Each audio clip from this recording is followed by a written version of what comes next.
जय Hind. Complete इडुटेरिया 7500 plus बहुविकल्पी प्रश्नों की सीरीज में आप सभी का बहुत बहुत स्वागत है। दोस्तों, इस बुक में टोटल आपके 150 प्रैक्टिस सेट दिए गए हैं और यहाँ इस सीरीज में मैं आपको सारे ये प्रैक्टिस सेट कराने वाला हूँ। उसी सीरीज में आज का यह प्रैक्टिस सेट 17 होने वाला है। तो अब यहाँ पर पहला क्वेश्चन देख लेते हैं कि मैं यह विचार सहन नहीं कर सकता कि जिस व्यक्ति के पास संपत्ति है वह वोट दे सकता है, लेकिन वह आदमी जिसके पास चरित्र है पर संपत्ति या शिक्षा नहीं है वह वोट नहीं दे सकता है। यह कथन किसका है? भीमराव अंबेडकर का है, जवाहरलाल नेहरू का है, महात्मा गांधी का है या फिर के.एम. मुंशी का है? तो यहाँ पर महात्मा गांधी का है, इसलिए सी ऑप्शन यहाँ पर करेक्ट हो जाएगा। अब सेकंड नंबर क्वेश्चन है कि सर्वप्रथम संसदात्मक सरकार किस देश में आरंभ की गई थी? ब्रिटेन में की गई थी, बेल्जियम में की गई थी, फ्रांस में या फिर स्विट्जरलैंड?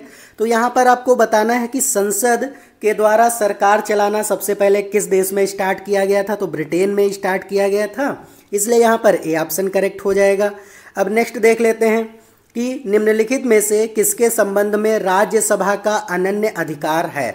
यहाँ पर राज्यसभा का और कौन अधिकार होता है ये आपको बताना है कि राष्ट्रपति को अपदस्थ करने हेतु कार्रवाई आरंभ करना, बी है कि सर्वोच्च न्यायालय के न्यायाधीशों को अपदस्थ करने की कार्रवाई करना, सी है एक नई अखिल भारतीय सेवा के सृजन हेतु संस्तुति करना या फिर उपयुक्त में से कोई नहीं। तो यहाँ पर सी ऑप्शन हो जाएगा, क्योंकि जो राज्यसभा होती है वो एक कोई अलग से नई जो है अखिल भारतीय सेवा का सृजन कर सकती है। तो यहाँ पर सी ऑप्शन करेक्ट हो जाएगा। अब 4 नंबर क्वेश्चन है कि भारतीय संविधान में भारत की आधिकारिक भाषा में जुड़े प्रावधानों में संसद संशोधन कर सकती है अपने सदस्यों के साधारण बहुमत द्वारा, 2/3 बहुमत द्वारा, 3/4 बहुमत द्वारा या फिर 1/3 सदस्यों के समर्थन के द्वारा? तो यहाँ पर आपको याद रखना कि अपने सदस्यों के साधारण बहुमत द्वारा यहाँ पर कर सकती है। तो यहाँ पर ए ऑप्शन करेक्ट हो जाएगा। अब 5 नंबर क्वेश्चन है कि राज्य के नीति निर्देशक तत्व सहज अध्ययन के लिए निम्न में से कौन से भागों में विभाजित किए जा सकते हैं? यहाँ समाजवादी, उदार बौद्धिकतावादी, गांधीवादी या फिर उपयुक्त सभी? तो यहाँ पर उपयुक्त सभी में राज्य के नीति निर्देशक तत्वों को अध्ययन के लिए यहाँ पर विभाजित किया जा सकता है। तो डी ऑप्शन करेक्ट हो जाएगा। उम्मीद है आपको ये सारे क्वेश्चंस अच्छे लग रहे होंगे। अगर आपको ये वीडियो अच्छा लग रहा है तो वीडियो को लाइक कर दीजिए और नए हैं चैनल पर तो इसको सब्सक्राइब कर दीजिए, क्योंकि यहाँ पर मैं आपके पूरे 150 ये प्रैक्टिस सेट कराने वाला हूँ।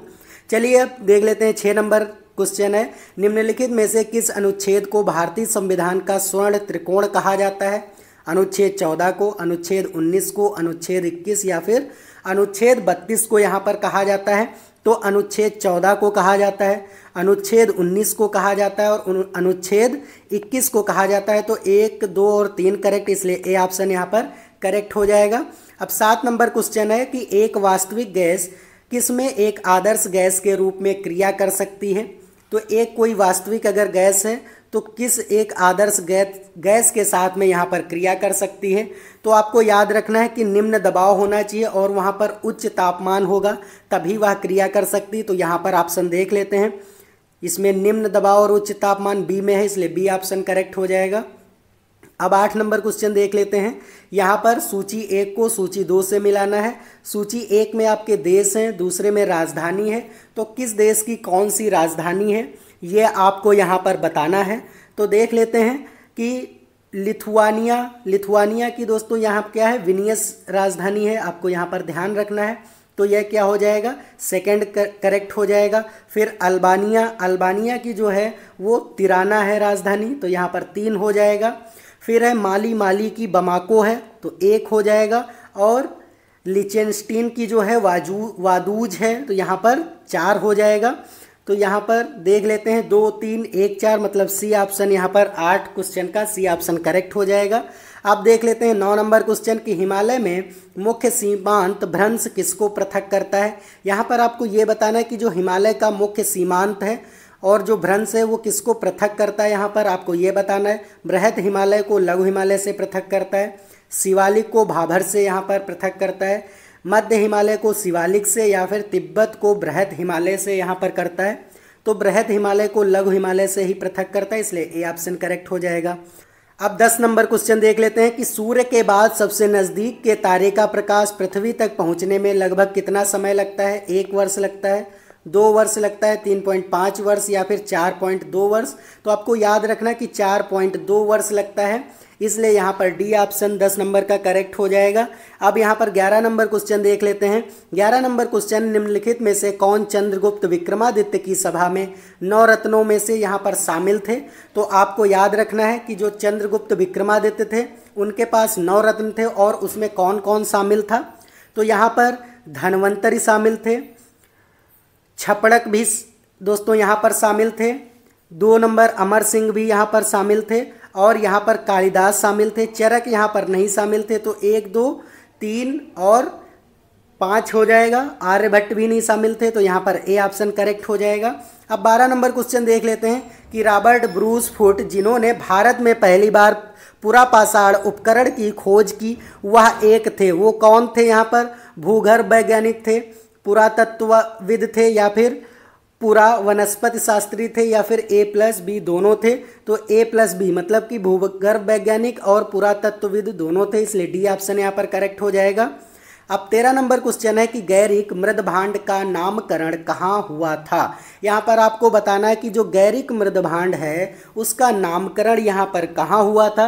तो ये हस्तिनापुर में हुआ था, आपको याद रखना, ये डायरेक्ट क्वेश्चन है दोस्तों। ये इसलिए मैं डायरेक्ट यहाँ पर करा देता हूँ कि आपको कम समय में ज़्यादा यहाँ पर जानकारी हो जाएगी, ज़्यादा क्वेश्चंस आप कर पाएंगे। अगर आप ये सारे प्रैक्टिस सेट करते रहेंगे तो आपकी जो रिवीजन है वो आपका रिवीजन यहाँ से काफ़ी अच्छा हो जाएगा जनरल स्टडीज़ का। तो चलिए अब 14 नंबर क्वेश्चन देख लेते हैं। 14 नंबर क्वेश्चन है, दिल्ली का वह कौन सा सुल्तान था जिसने लोक कल्याणकारी विभाग की यहाँ पर स्थापना की थी। तो ये था फिरोज शाह तुगलक, इसलिए सी ऑप्शन यहाँ पर करेक्ट हो जाएगा। अब देख लेते हैं 15 नंबर क्वेश्चन है कि 1544 ईस्वी में शेर शाह ने मालदेव को हराकर निम्न में से किस पर अधिकार यहाँ पर कर लिया था। तो ये जोधपुर को हरा करके अधिकार किया था, इसलिए ए ऑप्शन करेक्ट हो जाएगा। अब 16 नंबर क्वेश्चन है कि मुगल सिंहासन पर जहांगीर के सत्तासीन होने के अवसर पर दरबार का दृश्य किस चित्रकार ने यहाँ पर चित्रित किया था। तो ये आपको याद रखना, अबुल हसन जो चित्रकार था उसने यहाँ पर इसको चित्रित किया था, इसलिए सी ऑप्शन करेक्ट हो जाएगा। 17 नंबर क्वेश्चन है कि मध्यकालीन इतिहास में किस राजवंश ने महिलाओं को उच्च पदों पर यहाँ पर नियुक्त किया था। तो पल्लव ने किया था, चालुक्य ने किया था, चोल ने किया था या फिर प्रतिहार ने यहाँ पर किया था। तो आपको याद रखना, जो चालुक्य वंश के शासकों ने महिलाओं को उच्च पदों पर यहाँ पर नियुक्त किया था और यहाँ पर चालुक्य वंश में महिलाओं की स्थिति काफ़ी अच्छी थी, इसलिए बी ऑप्शन यहाँ पर करेक्ट हो जाएगा। 18 नंबर क्वेश्चन है कि भारत की संविधान सभा की अंतिम बैठक की सही तिथि यहाँ पर बताना है। जो भारत की संविधान सभा की अंतिम बैठक हुई थी वो कब हुई थी। तो 14 जनवरी 1950 को ही हुई थी, इसलिए सी ऑप्शन यहाँ पर करेक्ट हो जाएगा। आपको ये याद रखना, काफ़ी इंपॉर्टेंट ये क्वेश्चन है। अब 19 नंबर क्वेश्चन है कि लोकसभा में केंद्र शासित क्षेत्रों का सर्वाधिक प्रतिनिधित्व कितना हो सकता है। यहाँ पर 15 हो सकता है, 20 हो सकता है, 25 हो सकता है या फिर उपयुक्त में से कोई नहीं। तो यहाँ पर 20 हो सकता है। ये दोस्तों क्वेश्चन मैंने लास्ट प्रैक्टिस सेट में भी कराया था, तो ये रिपीट भी कुछ क्वेश्चंस इसमें हुए हैं, तो वो मैं बताता चलूँगा। चलिए 20 नंबर क्वेश्चन देख लेते हैं। निम्नलिखित करों जो टैक्सेस होते हैं में कौन सा कर ग्राम पंचायतों द्वारा यहाँ पर लगाया जाता है। जो ग्राम पंचायतों द्वारा यहाँ पर कर लगाया जाता है वो स्थानीय मेलों पर कर होगा, क्योंकि वहाँ पर जो स्थानीय मेले होते हैं उन पर जो टैक्स लगाया जाता है उन्हीं करों को ग्राम पंचायत रखती है, तो इसलिए सी ऑप्शन करेक्ट हो जाएगा। अब देख लेते हैं 21 नंबर क्वेश्चन है कि महात्मा गांधी ने खिलाफत आंदोलन का समर्थन यहाँ पर क्यों किया था। खलीफा ने क्रांतिकारियों को शरण दी थी। गांधी जी ने अंग्रेजों के खिलाफ अपने आंदोलन में भारतीय मुसलमानों का सहयोग प्राप्त करना चाहते थे। खलीफा ने भारत के स्वतंत्रता आंदोलन का समर्थन किया था या खलीफा गांधी जी के अच्छे मित्र थे। तो यहाँ पर गांधी जी ने इसलिए यहाँ पर समर्थन किया था खिलाफत आंदोलन का कि मुस्लिम भी बढ़ चढ़ कर यहाँ पर इनको सहयोग करें गांधी जी को, कि स्वतंत्रता संग्राम में मुसलमानों का भी हिस्सा हो, इसलिए बी ऑप्शन यहाँ पर करेक्ट हो जाएगा। अब 22 नंबर क्वेश्चन है कि 18वीं शताब्दी में निम्न में से कौन से क्षेत्र तांबे एवं पीतल उद्योग के लिए यहाँ पर आप प्रसिद्ध थे। तो आपको बताना है कि जो 18वीं शताब्दी थी वहाँ पर कौन से क्षेत्र यहाँ पर प्रसिद्ध थे। तो ये आगरा हो जाएगा, बनारस, आगरा और यहाँ पर लखनऊ, इसलिए डी ऑप्शन करेक्ट हो जाएगा। अब 23 नंबर क्वेश्चन है कि कांग्रेस अधिवेशन में वंदे मातरम गाने वाली पहली मुस्लिम महिला यहाँ पर कौन थी? तो ये रेहाना तैयबजी थी, तो इसलिए यहाँ पर ए ऑप्शन करेक्ट हो जाएगा। ये काफ़ी बार क्वेश्चन पूछा गया आपके एग्जाम में है, तो यहाँ से आपको याद रखना है। 24 नंबर क्वेश्चन है कि निम्नलिखित में से कौन सा हैदराबाद के निजाम का एक अर्धसैनिक यहाँ पर बल था? तो ये रजाकार था, इसलिए आपको याद रखना है, बी ऑप्शन यहाँ पर करेक्ट हो जाएगा। अब नेक्स्ट क्वेश्चन देख लेते हैं कि निम्नलिखित में से किस लड़ाई में अवध के नवाब को ईस्ट इंडिया कंपनी पर निर्भर यहाँ पर बना दिया था? तो यहाँ पर कौन सी लड़ाई हुई थी कि नवाब जो थे वो ईस्ट इंडिया कंपनी पर यहाँ पर निर्भर हो गए थे? तो ये बक्सर की लड़ाई थी दोस्तों। बक्सर की लड़ाई कब हुई थी? तो यहाँ पर आपको याद रखना है 1764 ईस्वी में बक्सर की लड़ाई हुई थी, तो इसलिए यहाँ पर ए ऑप्शन करेक्ट हो जाएगा। अब यहाँ पर 26 नंबर क्वेश्चन है कि साबुन से ग्रीस को किस विधि द्वारा अलग किया जाता है? यहाँ पर पायसीकरण द्वारा, परासरण द्वारा, या फिर अधिशोषण द्वारा, या फिर स्कंदन द्वारा यहाँ पर किया जाता है? तो पायसीकरण द्वारा ही अलग किया जाता है, ए ऑप्शन करेक्ट हो जाएगा। अब 27 नंबर क्वेश्चन है कि निम्नलिखित विद्युत चुंबकीय विकिरणों में से किसकी ऊर्जा यहाँ पर अधिकतम होती है? आपको ये बताना है। तो जो गामा किरणें होती हैं, अल्फा, बीटा और गामा, 3 प्रकार की किरणें होती, तो जो गामा किरणें होती हैं उनकी ऊर्जा सबसे ज़्यादा होती है, इसलिए डी ऑप्शन यहाँ पर करेक्ट हो जाएगा। अब देख लेते हैं 28 नंबर क्वेश्चन कि फ्लोरोसिस किसकी उपस्थिति के कारण यहाँ पर होता है? आपको ये बताना है कि जो फ्लोरोसिस है वो किसकी उपस्थिति के कारण होता है? तो पानी में फ्लोराइड की अगर उपस्थिति ज़्यादा होती है तो फ्लोरोसिस बीमारी हो जाती है, इसलिए आपको याद रखना है, ए ऑप्शन यहाँ पर करेक्ट हो जाएगा। 29 नंबर क्वेश्चन है निम्नलिखित तत्वों में से कौन सा तत्व तंत्रिका तंतु में आवेग संचरण के लिए यहाँ पर आवश्यक है? तो सोडियम आवश्यक होता है, इसलिए सी ऑप्शन करेक्ट हो जाएगा। अब 30 नंबर क्वेश्चन है कि संक्रमण से शरीर किसके सहयोग से लड़ता है? अगर आपके शरीर में संक्रमण हो जाता है तो यहाँ पर किसके सहयोग से हमारा शरीर जो है वो लड़ता है? तो प्रतिरक्षा प्रणाली के द्वारा ही लड़ता है, इसलिए डी ऑप्शन करेक्ट हो जाएगा। अब 31 नंबर क्वेश्चन है कि साइनाइड विषाक्तता के कारण सेकेंड में मृत्यु हो जाती है क्योंकि? अगर दोस्तों आपको याद होगा कि जो साइनाइड होती है इसमें अगर आप इसको चाट लेंगे तो आपकी सेकेंडों में मृत्यु हो जाती है। ये क्यों होती है? तो यहाँ पर इसमें क्या होता है कि हमारा हार्ट जो होता है वो रुक जाता है, मतलब कार्डियक अरेस्ट पड़ जाता है यहाँ पर, इसलिए सी ऑप्शन यहाँ पर करेक्ट हो जाएगा। अब दोस्तों 32 नंबर क्वेश्चन देख लेते हैं कि जो उच्चतर पौधों के बीजों के पोषक ऊतक को क्या कहते हैं? यहाँ पर आपको याद रखना है कि एंडोस्पर्म कहते हैं, इसलिए बी ऑप्शन यहाँ पर करेक्ट हो जाएगा। अब 33 नंबर क्वेश्चन है कि क्षतिग्रस्त ऊतक की वृद्धि और मरम्मत में क्या शामिल है? यहाँ पर अगर कोई क्षतिग्रस्त ऊतक है तो उसकी मरम्मत में यहाँ पर क्या शामिल होना चाहिए? तो यहाँ पर केवल अर्धसूत्री कोशिका विभाजन शामिल होता है, इसलिए सी ऑप्शन करेक्ट हो जाएगा। 34 नंबर क्वेश्चन है कि जीवों में अत्यधिक विविधता का कारण है? यहाँ पर जीवों में अत्यधिक विविधता का क्या कारण है? अनुकूलन है, सहभागिता है, उत्परिवर्तन है, या फिर बहुगुणसूत्रता है? तो यहाँ पर आपको याद रखना है कि उत्परिवर्तन के कारण ही अधिक विविधता आती है जीवों में, इसलिए सी ऑप्शन करेक्ट हो जाएगा। 35 नंबर क्वेश्चन है निम्नलिखित में से कौन सा कोशिकांग प्रोटीन संश्लेषण में यहाँ पर प्रमुख भूमिका निभाता है? तो यहाँ पर लाइसोसोम एवं सेंट्रोसोम करता है, एंडोप्लाज्मिक या रेटिकुलम या फिर राइबोसोम, गाल्जी उपकरण या फिर माइटोकांड्रिया, लाइसोसोम या फिर माइटोकांड्रिया। तो यहाँ पर प्लाज्मिक, रेटिकुलम और राइबोसोम करता है, इसलिए बी ऑप्शन करेक्ट हो जाएगा। अब देख लेते हैं 36 नंबर क्वेश्चन है कि जीवित प्राणियों के शरीर में होने वाली निम्नलिखित में से कौन सी प्रक्रिया यहाँ पर पाचन प्रक्रिया होती है? तो आपको यहाँ पर याद रखना कि जो प्रोटीन का अमीनो अम्ल का जब विघटन होता है वहीं पर ये पाचन प्रक्रिया होती है, इसलिए ए ऑप्शन करेक्ट हो जाएगा। अब 37 नंबर क्वेश्चन है कि किसी रासायनिक अभिक्रिया में धन उत्प्रेरक की भूमिका क्या होती है? अगर कोई रासायनिक अभिक्रिया हो रही है तो वहाँ पर अगर कोई धन उत्प्रेरक आ रहा है ना, तो वहाँ पर क्या हो जाएगी उसकी भूमिका? यह अभिक्रिया की दर को बढ़ा देता है, यह अभिक्रिया की दर को घटा देता है, यह उत्पाद की अवधि को बढ़ा देता है, या फिर यह उत्पाद को बेहतर शुद्धता यहाँ पर प्रदान करता है। तो यह अभिक्रिया की दर को बढ़ा देगा क्योंकि ये पॉजिटिव अभिप्रेरक होता है, उत्प्रेरक होता है, इसलिए अभिक्रिया को क्या कर देगा? यहाँ पर बढ़ा देगा, तो इसलिए ए ऑप्शन करेक्ट हो जाएगा। 38 नंबर क्वेश्चन है कि प्रथम विश्व युद्ध में निम्नलिखित में से किसका रासायनिक आयुध के रूप में यहाँ पर उपयोग किया गया था? तो मस्टर्ड गैस का उपयोग किया गया था, इसलिए आपको याद रखना सी ऑप्शन करेक्ट हो जाएगा। 39 नंबर क्वेश्चन है निम्नलिखित यौगिकों में से कौन सा एक शुष्क करने वाले कारक के रूप में यहाँ पर प्रयोग किया जाता है? तो ये कैल्शियम ऑक्साइड जो है ये शुष्क पदार्थ के रूप में प्रयोग किया जाता है, इसलिए बी ऑप्शन करेक्ट हो जाएगा। अब 40 नंबर क्वेश्चन है कि क्वींसबेरी नियम किस खेल पर यहाँ पर लागू होता है? तो यहाँ पर बॉक्सिंग में लागू होता है, इसलिए ए ऑप्शन करेक्ट हो जाएगा।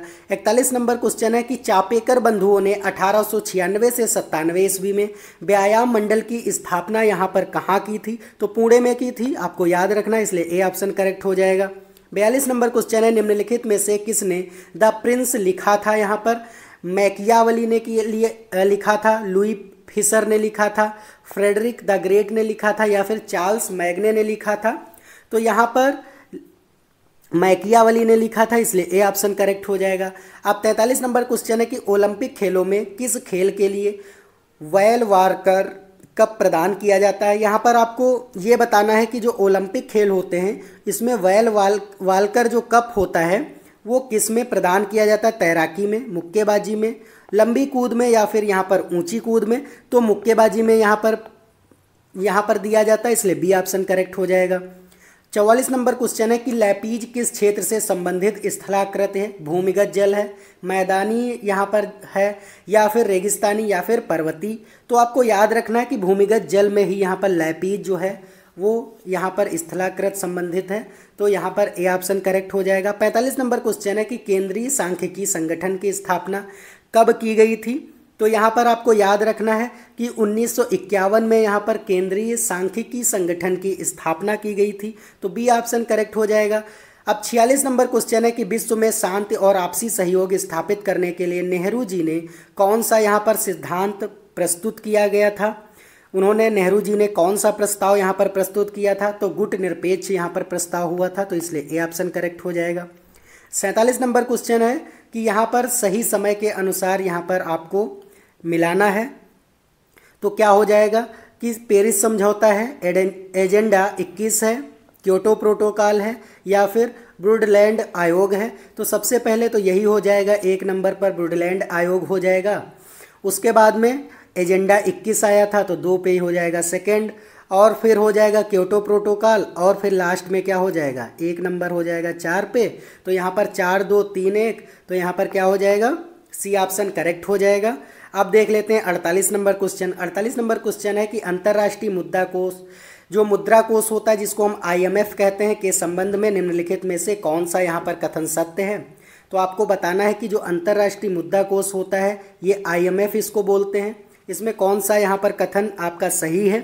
तो यह केवल सदस्य देश को ही ऋण प्रदान कर सकता है, तो इसलिए बी ऑप्शन यहाँ पर करेक्ट हो जाएगा।